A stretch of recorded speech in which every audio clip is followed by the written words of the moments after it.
If you ask a community member, would you rather have good care when you go to the hospital, or would you rather never go? I think it's a pretty clear choice. And in order to be able to do that, you have to build communities where people are thriving. That's the key here, is how do we build thriving communities? And what are the data points that we can look at that point us in the right direction? We democratize data by breaking down those barriers, because if you've ever been on a government website to get data, it's really difficult, and probably on purpose. And so we're trying to really remove those barriers to entry for everyday people to get to the data.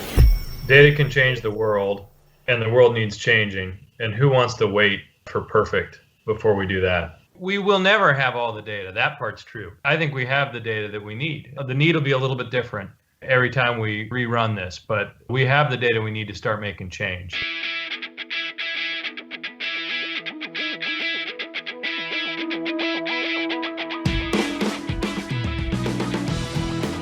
Hey everybody, welcome back to the Vitalist Spark podcast. I'm your host, John Ford. The conversation we're entering into today is both new and one we've been having together for a long time on this podcast. It's a conversation about how to understand what makes community health more possible, and conversely, what makes it far less possible. Henry David Thoreau, yes, the Walden guy, once wrote, quote, "Not that the story needs to be long, but it will take a long while to make it short." Thoreau, while sitting on the shore of a secluded pond in the 1800s, clearly had the story of 21st century health data in mind when he wrote this.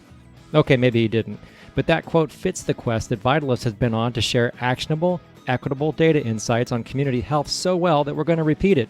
Not that the story needs to be long, but it will take a long while to make it short. Here we are in 2020, when it seems like everyone is an amateur epidemiologist thanks to COVID-19, yet we all still struggle to find accessible, understandable data. We struggle when that data contradicts dominant narratives, and we struggle to reconcile what the numbers can tell us about how communities can live better and thrive. Well, as the Stoic philosophers like to say, the obstacle may be daunting, but the obstacle is the way. So today we have two great guests who are involved in the health data struggle every day, and who lead a company that is helping Vitalyst and 6 of Arizona's county health departments work through data obstacles so that we can all make better sense of the data and formulate actions and solutions for communities to thrive. We'll get to our guests in a moment, but first your weekly reminder, particularly as we move forward into another set of reopening steps. Don't stop being COVID smart. Stay at home as much as you possibly can, wash up, mask up, maintain physical distancing, and keep a heads up for your fellow Arizonans. Yes, the numbers are much better. If we want continued lower numbers 2 to 4 weeks from now, our actions today make that difference. All right, let's get to it. It's time to dig more deeply into the fascinating trials and tribulations of public health data, the rise of a series of local and statewide health dashboards that you can access to learn more about what is affecting community health, and how we can all build a more insightful, actionable, better understanding of health, historically, presently, and in the years to come.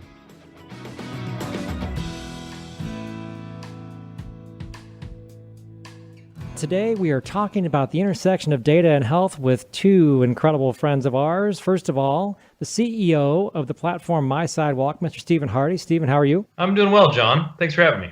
Thanks for being here. And Vice President of Health Solutions, Dr. Sarah Martin. Sarah, how are you? I have never been better, John. Thank you. It's so good to be talking with you. All right, let's dig in. Stephen, Sidewalk's been around for a long time and even had different products that have been about public engagement in the governing process. Talk about the journey that your organization has been on and what got you to the point where you are today, where you're doing a whole bunch of health dashboards related to county health departments and cities and towns. It's a good question, John. When I think back about where we've been as a business, we saw two fundamental gaps when it came to building better communities. One was we just wanted people to be more involved. I mean, if we're going to succeed at community building, you have to have involvement and buy-in from everybody who lives there. And so the first tool we built, obviously, was Mind Mixer. It was meant to be a really good way to have a conversation online, but it was clear to us really quickly that we needed better tools for decision-making too. So it's one thing to have a good, robust conversation. It's an entirely different thing to be basing that on the facts on the ground and to be learning about what's working in other places around the country and what's worked in the past. That's really been our fundamental mission here over the last 5 years, John, is to be helping communities across the country use data to make better policy decisions, to build better communities, and to help them thrive. Sarah, when we think of thriving communities like Stephen just mentioned, often people think of health and then they default to healthcare. How should people be thinking about health more broadly? When I started at my Sidewalk, it was this idea that health was a vertical. It's one section of the company. Now, the transformation in everyone's minds, internally and also externally, is that health is everything. When I look at everything we do in the company, economic development, community development, public safety, we all started to change our minds. And now it's, oh, health is everything. So you would talk to folks who are really into economic development in the company, and now they see themselves as the player in the health space. So this fuller understanding of wellness, I think now that it's been adopted by the healthcare sector, then everyone's on board. Whereas the public health sector had been kind of talking about that for a long time, but a lot of that fell on deaf ears. Now that healthcare is involved, I think you're seeing the national narrative on health really blow up the difference between public health and healthcare. And now there's just a health sector versus one or the other. And you were asking Sarah about the difference, between health and healthcare, and that's really the way I think about it. On the healthcare side, if you ask a community member, would you rather have good care when you go to the hospital, or would you rather never go? I think it's a pretty clear choice. And in order to be able to do that, you have to build communities where people are thriving. That's the key here, is how do we build thriving communities, and what are the data points that we can look at that point us in the right direction? So if 80% of your health is determined by factors that are larger than healthcare, how do we start wrapping our arms around that 80%? And in order to get a clear picture of that, you have to understand the underlying factors, and it's a complex system, and that's where data really matters. That's the only way to decipher what's going on with that other 80%. As you both know, Vitalyst came up with this Elements of a Healthy Community wheel, this model that many partners contributed to, that was built off of the World Health Organization's social determinants of health model. These models, they sound lovely until you get to the point where you have to put data behind them. Some of this is traditional data collection, some of it's not, some of it's really, really challenging. So talk about what you all have done as an organization to try and solve this problem of making data relevant to thriving and well-being and vibrancy. One, the wheel we all have tattooed on our bodies, because the wheel just became everything to us. When you came along, you were the first in the health space to really push us. A lot of people will use the lack of perfect data as a work avoidance mechanism to not keep exploring. So it would be wonderful if we had an amazing assessment of structural racism for the entire state of Arizona. We didn't. And so what are we going to use instead? Okay, let's start digging through. We've got 3,500 different indicators. There's got to be something we can use. And we ended up landing on mortgage denial rates by race, controlling for income. What a fascinating proxy for some sort of embedded oppression or systematic ism inside a community. Did it leave out a lot of parts of the state? Absolutely. We didn't have coverage in the data for everybody, but it's something. And I think that that's one of the key differences about a My Sidewalk experience versus just kind of a DIY, like here's data, plop it out there, is that attention to narrative storytelling. But it takes a really special partner on the client side who's ready to make that jump. If I went and asked someone, would you rather have a bigger police force or better schools? 9 out of 10 leaders, community members be like, we got to invest in kids. We got to invest in kids. But then even when we put the data out there, if we look at budget data, we see the inverse of priorities of people. There's only so much we can do with just straight up data. It's necessary, but not sufficient. It's going to be that secret sauce, which is that attention to advocacy and policy that Stephen so aptly described. That's going to make the difference. And that's the biggest challenge we have, whether it's healthcare, public health, any of our clients. That's really where the rubber meets the road, I guess, in a way.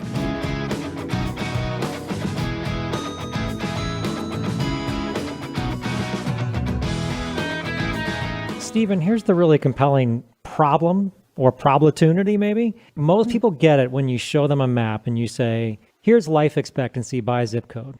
And how can it be that two zip codes right next to each other can have a 14-year difference in life expectancy? And they are blown away by that. And they start to understand that health is a function of place and that health is a function of things other than healthcare. But the harder part is when you dig past life expectancy to try to explain what those variations are and put data to it. How does My Sidewalk approach that? You said it perfectly, John, because that's it exactly. I mean, it is impossible to look at that life expectancy data and not be a little shook and to not fundamentally see that we're failing as a meritocracy. That just isn't right. And the place part of it comes front and center as well. The gnarly problem here is completely a social determinants problem. And we're dealing with community scale data, and there are hundreds of connected variables. If health is in everything, then that means every data point points towards health. And we're still pulling apart which are the ones that are more determinant and a little less determinant, and what's the mixture that makes it whole. I think Sarah's point, though, is right on, because this is a journey. To both of your points here, we're early on in this. But if you're thinking of data literacy and really data-driven decision-making as not a, you don't do it and then you do it, but instead it's like, okay, we're going to get a little bit better, and then we're going to get a little bit better, and then we're going to learn what we should be collecting, and we're going to collect it a little bit differently next time because we wished we had this by race or by gender or whatever. That's the only way that you move this forward. So it's a long, iterative process, but it starts by getting your arms wrapped around it, and it is completely tied to actually looking at it on a map, John, and you said that really well, because as soon as you do that, it becomes much more real. If you can imagine that place, if you've been to that place and you can imagine exactly where it looks like, all of a sudden you have a fundamentally different understanding of what it's like to live there and what that means to your community and the change that needs to be invoked. Sarah, in roughly February, March, the curveball got thrown to everybody. That was COVID-19. Mm-hmm. How does that story get told through data? It's a mess, John, honestly. Like, it's such a mess. I came up in public policy first, and then I got into public health, and I was a deputy director, and I was really involved nationally with our associations. And never, ever in all of my career did I realize how fractured and dysfunctional our national public health infrastructure is. I was so focused on my own local health agency. We, I think, received 37 cents per capita in federal funding that passed through the state. The average nationally was $14. And so we're working off scraps of a city budget. And I didn't realize there's no national database. You look at who has the best data right now. If I had to pick a source for data, it would be the New York Times. That is the world we live in, that the New York Times has better data on possible COVID cases, case fatality rates. I mean, it's like they have the best epidemiologists in the world at the New York Times.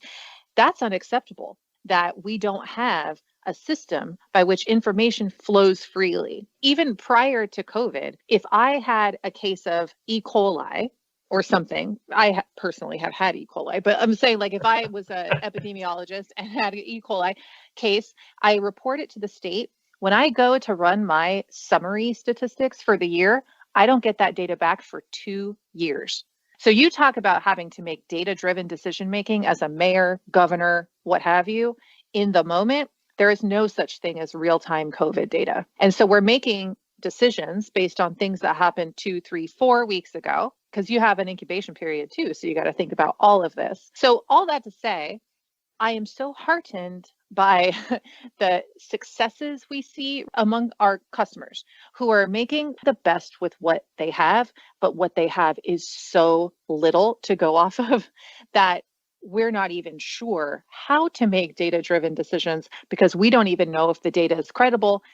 Then you add on a political layer to it where there's a mistrust of government, a mistrust that's sometimes stoked by government itself. And so any numbers that come out are going to be disputed in the Twitterverse instantly anyway. I have never seen a world where a health director has armed guards escorting them to their car at night, or epidemiologists are getting trolled on Twitter. They're just in the background most of the time in the shadows. Nobody knew what my degree was in until February or March. That has turned the world upside down in a way that sounds really fatalistic. And I'm sorry to be so negative about it, but it's revealed much more than I ever expected about opportunities to strengthen our public health infrastructure in the future. And I'm hoping that we realize that and make those investments. Stephen, Sarah said something right there at the top where she said she realized just how fractured the data collection situation is in public health. It seems that My Sidewalk has that as part of its mission to surface that amount of fracture, but also to heal that fracture and to start telling stories that cause people to ask more questions and therefore have more data investigation. Is that about right?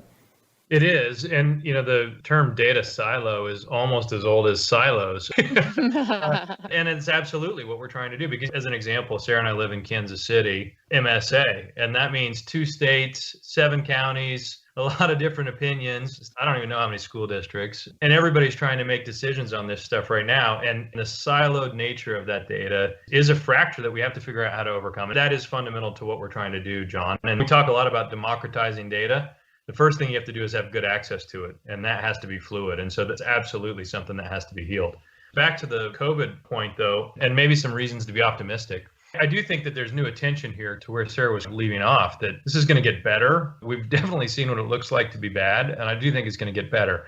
A couple of reasons for that. One, there's a fight happening nearby here in a school district. Parents were up in front of the board arguing about whether or not schools should open. And it was the most sophisticated data argument I've heard out of a lay audience probably ever. And so my point there is more that I actually think that the data literacy that we have as a country is being elevated pretty quickly, and that COVID actually is forcing our hand a little bit there. And I think that's a long-term net positive. Just the data literacy that we have as a country, I think, is headed in a good direction. 2.5 years ago, Sarah and I were having a drink when I was trying to twist her arm into joining my Sidewalk. And the thing that she was saying was, at the end of the day, policy is how we move the needle here. So how can we connect data to policy?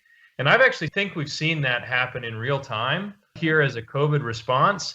And it's been more around the economic data, honestly, than the health data. I'm thinking about 2 good examples from customers of ours where you had PPP dollars going to, and we could map where the PPP dollars are going. And simultaneously, we knew, because we worked with the Kauffman Foundation, that there were more entrepreneurs in minority neighborhoods than there were in non-minority neighborhoods. And yet the PPP dollars were going to non-minority neighborhoods. So we could see that happening in real time. And we could work with them to immediately shift that and start targeting different neighborhoods with their micro lending. And that's a real-time, data-driven policy response that I think is something that you couldn't imagine just 5 years ago. In the CARES Act administration, we have another customer in the United Way who's targeting their housing assistance based on where they know there's going to be the greatest need. And that's another place where we're able to use data to say, okay, who's most vulnerable? Let's look at past recessions. Let's identify the people that are most vulnerable, and we can help you proactively reach out to people that are more likely to need housing assistance because we've done that homework. We can get you ready for that before an incident even happens.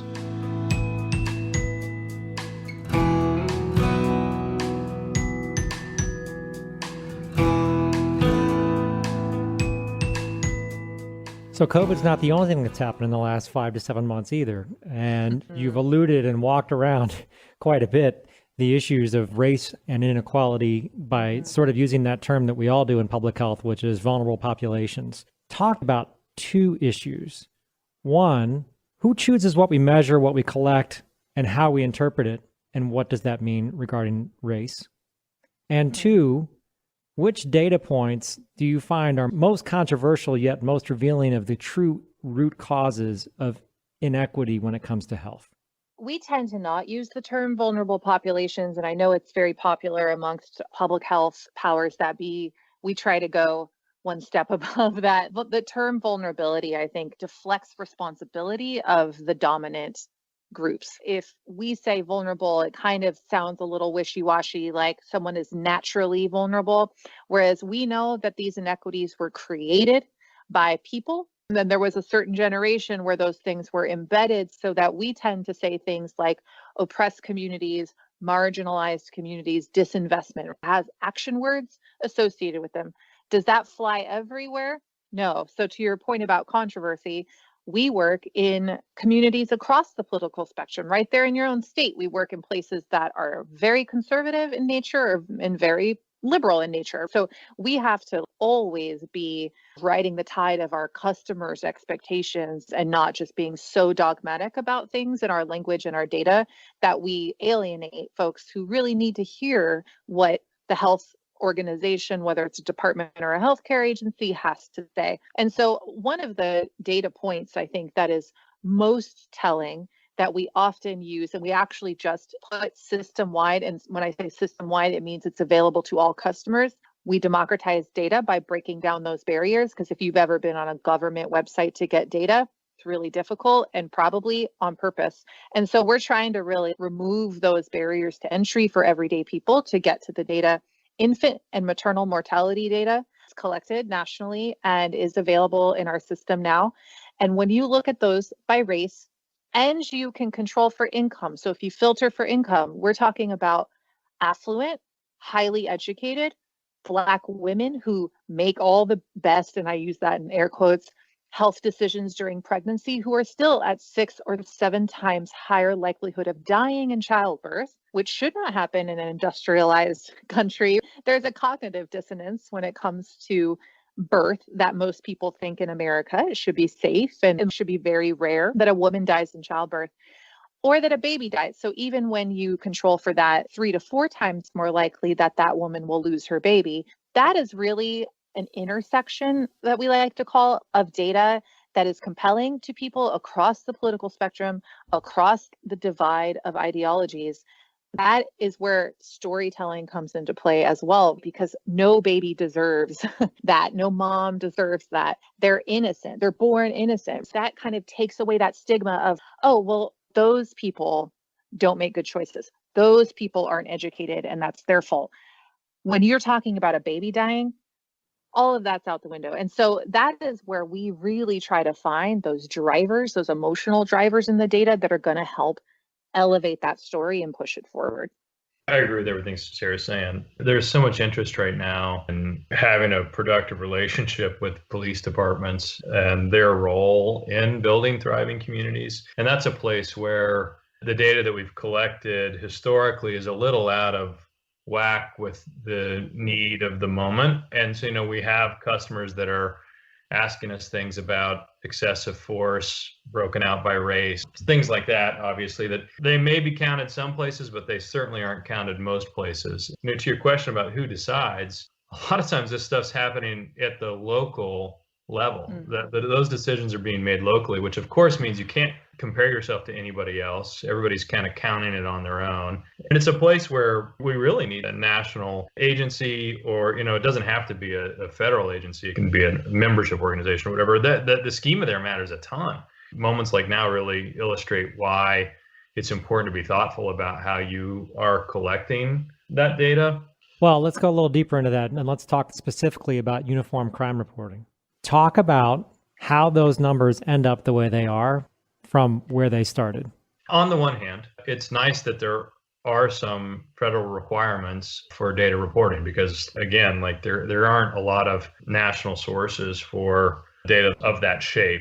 On the other hand, it doesn't really reflect, just to put a fine point on it, all of the questions that communities are trying to ask right now about, are we using our police dollars wisely? Are we more likely to be targeting some individuals than others? That doesn't really show up in the UCR. It is the cities. And we have plenty of customers that are dug in on this. They're all about it, that want to be counting this stuff, that are going above and beyond something like UCR. And they're identifying, okay, yes, we need to be showing this by race. We need to be making this data transparent. We need to be reporting on this. The mayor in Kansas City is in the middle of launching a community policing dashboard. And so it really is happening at a local level, John. And the UCR isn't going to be, just the number of murders, the number of thefts, the number of aggravated assaults at a large geography isn't going to get that done. The perfect corollary here is health and healthcare. You're looking at the UCR data. That's like healthcare data.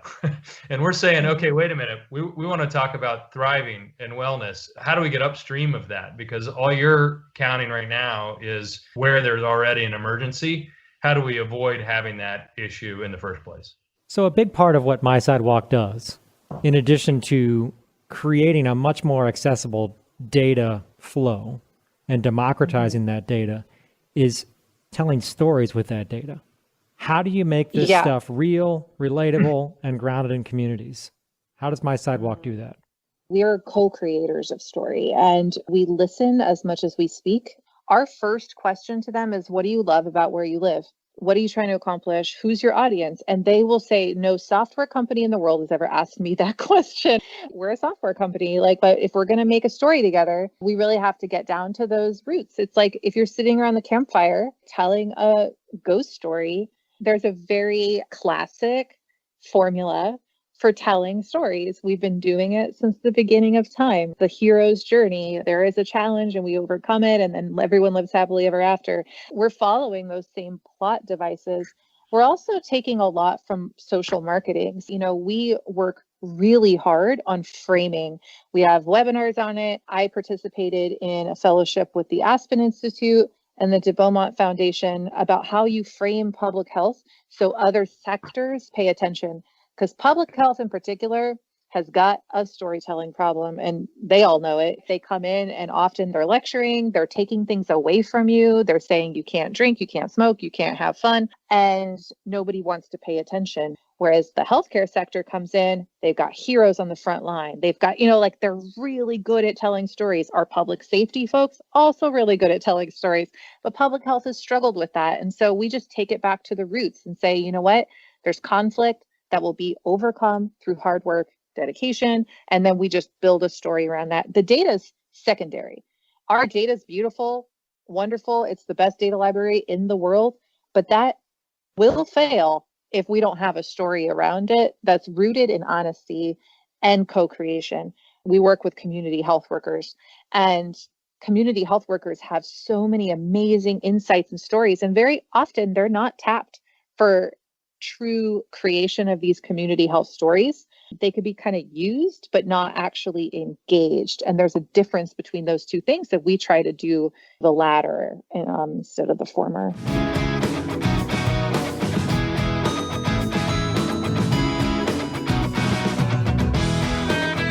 So what does this look like? You're currently working with Vitalyst. We're about to launch a dashboard statewide. You're working with 6 county health departments in Arizona.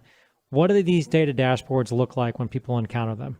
Yours is gorgeous. It is going to look a little different than the others you would see across the state, because what we're trying to do is curate a story, and then our customers will take a little different approach depending on where they're at. So you might see across the state, you'd pull up Cochise, and it might look similar to Navajo, similar to Maricopa, but everyone's got a little bit of different veneer on top of it, depending on their audience. We really think it's worth the time and investment to do this together versus us just going off and doing it like a consultant and coming back and delivering a product. The Vitalist Dashboard, when it launches, is going to be the most comprehensive and democratized look at social determinants health data for the state of Arizona that's ever existed. I really do believe that. The thing that I've loved about working with you all is the consistent focus on creating a resource for everyone in Arizona. And I think that you've succeeded in doing that. And the best part is, and what makes it a dashboard instead of just a blog post, is that this thing's alive and the data is going to continue to update. It's going to change from month to month. And that's going to be something that people that look to you all to provide data leadership are going to really appreciate. That's the way I would sum up the contribution here. December of this year, I was in Yavapai County for a pretty big gathering of a lot of people. And during the course of the speakers and the panelists and different breakouts, et cetera, there were 2 screens up in that room. And both of those screens were showing data visualizations that had been pulled from my Sidewalk. And this was the choir. These were people who worked with social service agencies, who were working close to the public health sector, all the folks who should know this data. And yet people's eyes were riveted to those screens. When they saw the data correlations, when they saw the data visualizations, when they saw specific points of data that they'd never seen visualized and told in that fashion, people were absolutely floored. That's the effect we want to get to. Like Sarah said quite some time ago, most public health data is at best barely accessible, and certainly only as a downloaded Excel spreadsheet, maybe. Maybe. It is for epidemiologists to pass around and share, and it's not for the public to consume. But what my Sidewalk is doing is helping it be publicly accessible and publicly digestible and publicly understood for probably one of the first times. That's amazing. That's awesome to hear, John. I think one of the things that Sarah and I talk about, if as an industry we're used to spending 95% of our time digging into the data and 5% of our time talking about it, what if we spent 95% of our time thinking about how to really make sure people can understand what we're saying? What would the impact be then? And as a platform, that's really where we've tried to be different, is in giving public health agencies and foundations the tools to be communicating about this data. Well, now here's a problem though. Once people understand what it is we're saying, what are they going to do? They're going to ask more questions, and they're going to want more data. What are my Sidewalk's plans? What is the vision for satisfying that desire as these dashboards become more public and more used? We're betting on that vision of the future. That's why we describe it as a journey, because we know there's a long way to go, but we're having conversations about how to make these things better and better through time and how to collect the right data at the right moment. Then as a business, that's a future that we really want to help bring to life. And every day we're investing teams of people that are working on exactly that problem, and the customers that we have are pushing us in that direction as well. So that's the future we want to see.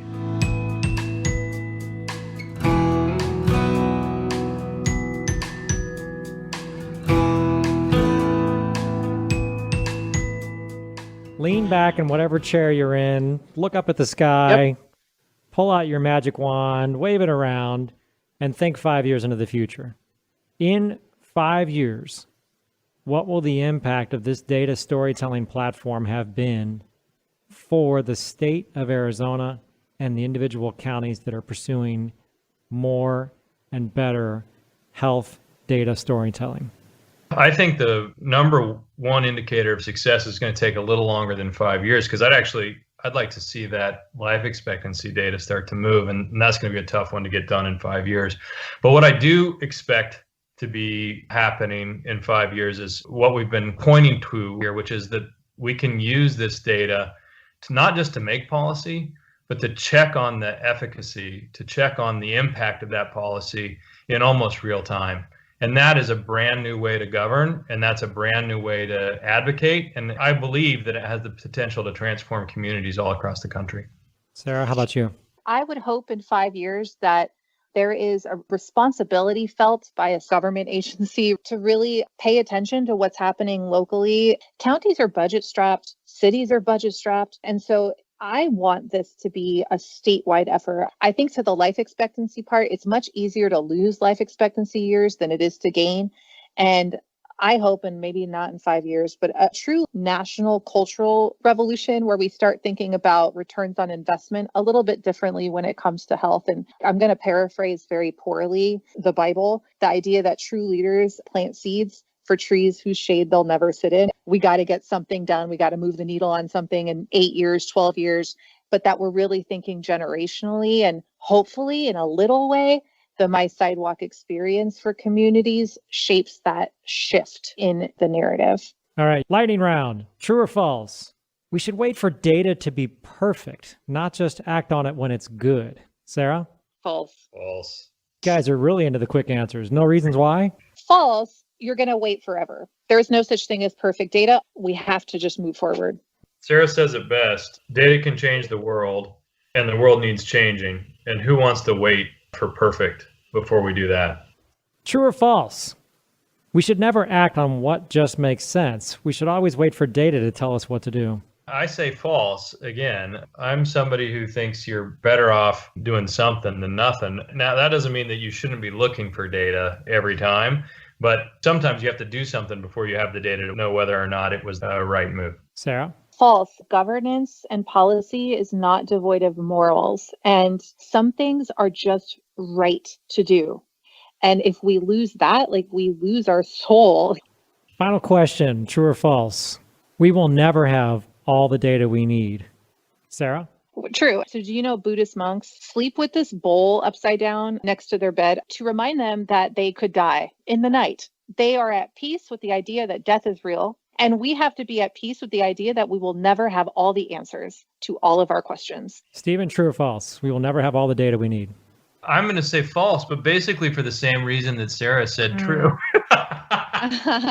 Which is just that we will never have all the data. That part's true. I think we have the data that we need. The need will be a little bit different.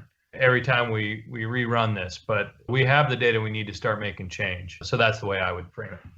Ooh, I changed my answer. Also false. You convinced me, so. This is just the beginning of the conversation. As I mentioned, Vitalyst is about to unveil its data dashboard. We're going to do that in phases. And once we have it up and running fully, which will be over the course of the next several weeks, we're going to come back and talk with you guys again and talk specifically about what the Vitalist Dashboard does, what it doesn't do, and some of the challenges we faced when we were building it together. Awesome. Can't wait. Looking forward to it. Good deal. We'll look forward to seeing you next time. Thank you, Sarah, and thank you, Stephen. Stephen, you put it pretty succinctly when you said that data can change the world and the world needs changing, and who wants to wait for perfect data before we do that? So here we go. Vitalyst is on the cusp of releasing its data dashboard. We will be ready in just a few days. But here's the thing. We want you to show us that you want it too. Why? Because the purpose of Vitalyst's statewide dashboard and the 6 county dashboards is to get people involved in understanding the root causes of community health. And to do that, we've got to get this conversation growing. That takes me, that takes you, that takes everyone getting involved. So do us a favor. Tweet at us. Mention the dashboard on Facebook. Publicly prod us on Instagram. Hold us accountable on LinkedIn. You don't have to vote with your feet, just vote with your fingers. Raise a bit of a ruckus. Let us know you want into this important conversation. Heck, reach me personally at jford@vitalysthealth.org. Once we hear from you, get ready, because this dashboard with its data insights and Arizona stories will be on its way to you. And that will be the start of a bigger conversation. We're counting on your feedback, and we're looking forward to working with all county and state partners together.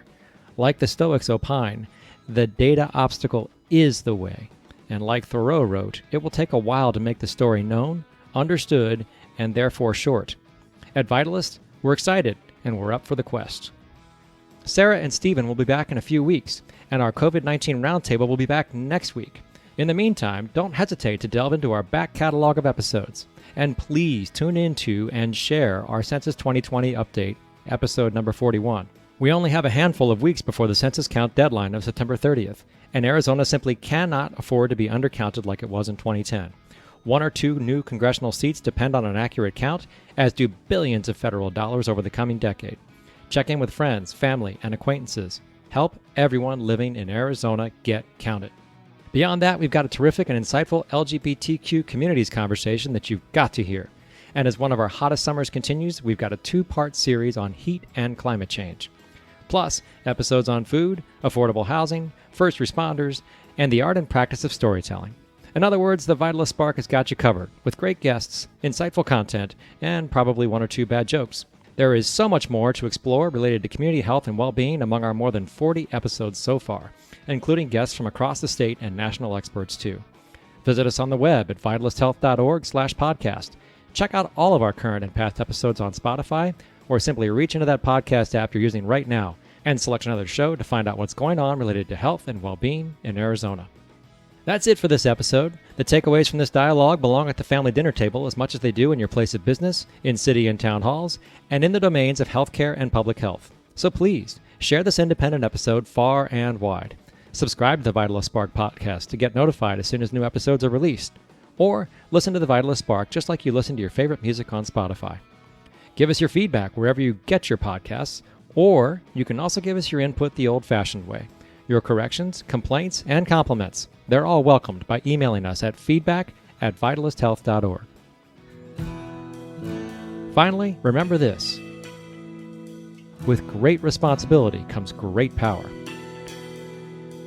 We'll see you back on the road to well-being soon.